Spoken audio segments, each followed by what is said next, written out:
This video is brought to you by Cool green clothing coming straight up out of that DMV. You know what it is. This that Baltimore designer right here. Come on now, come and show some love and show some support. Go online right now, coolgreenclothing.com, and make your purchase. Oh yeah, by the way, if you ain't cool and getting the green, you're in the way, and that's just basic. It's your girl, Mrs. Tony 2 times, and I'm back with another episode of the Baltimore Way. In this video, I'll be telling the story of the tragic loss of Stephen Pitcairn after a fatal encounter during a walk home. But before we get into this video, please don't forget to hit the like button and make sure you subscribe if you haven't already. Don't forget to hit the notification bell so you don't miss out on any more stories like this and any future uploads. And of course, feel free to share this content with everyone you know. Also, if you'd like to see more episodes in the Baltimore Way series, please click the link to the playlist in the description box after this video to get caught up. All right, let's get right into it. Stephen Pitcairn was a bright and brilliant young man who, according to his father, believed in the essential goodness of humanity and approached everyone with a smile and an open heart. Hailing from Jupiter, Florida, Stephen graduated from Kalamazoo College in Michigan in 2009. Stephen was fluent in Japanese and had a dedicated interest and appreciation for Japanese culture. In 2010, Stephen was conducting breast cancer research at Johns Hopkins University in Baltimore among scientists 10 years his senior. He had plans to attend medical school at Johns Hopkins that fall after scoring in the 94th percentile on the MCAT entrance exam.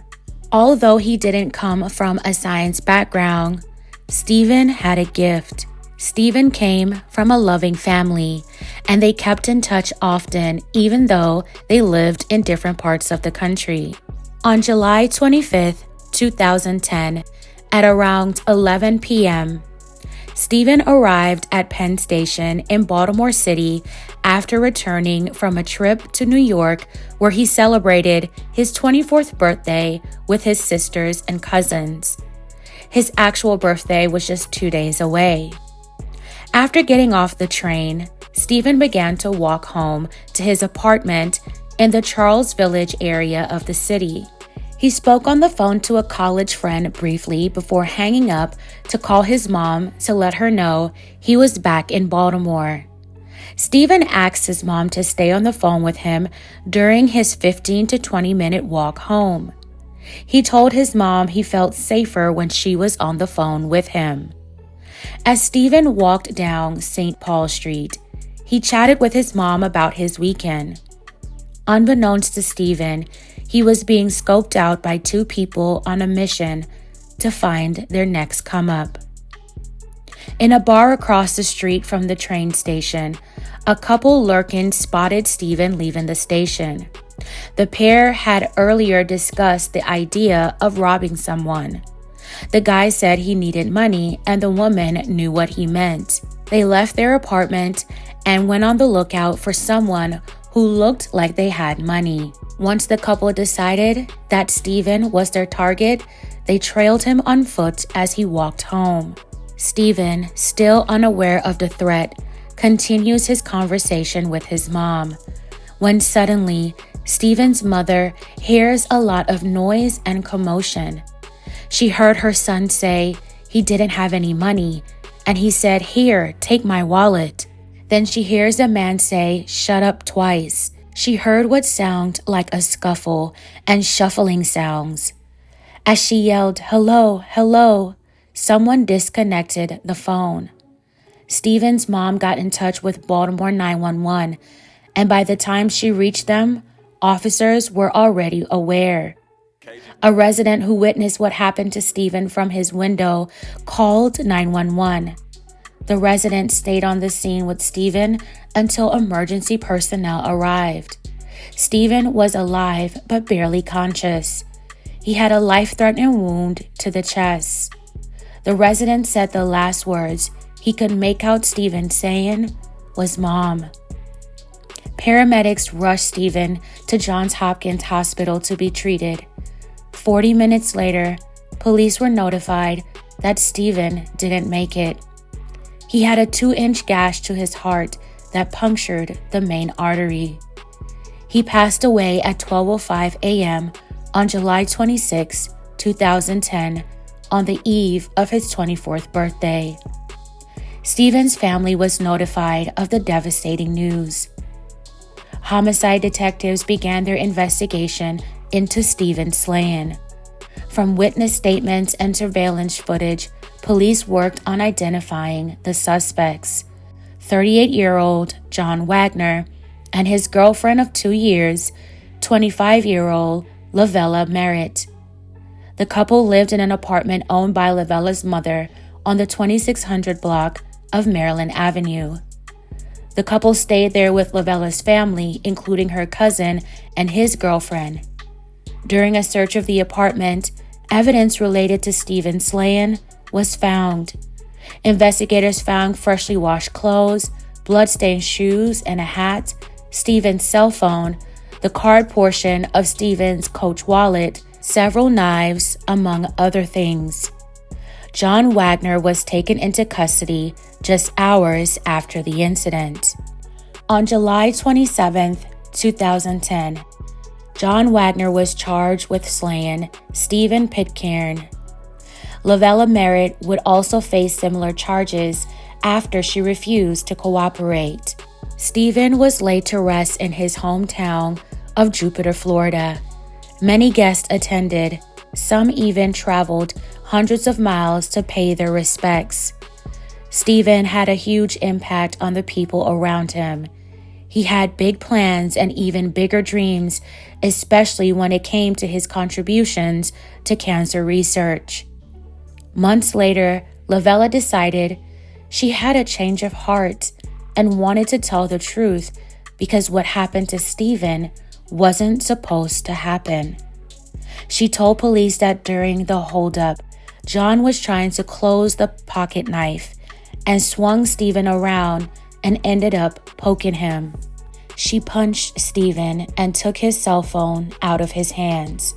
She took the phone and turned it off after seeing a call from Stephen's dad come through.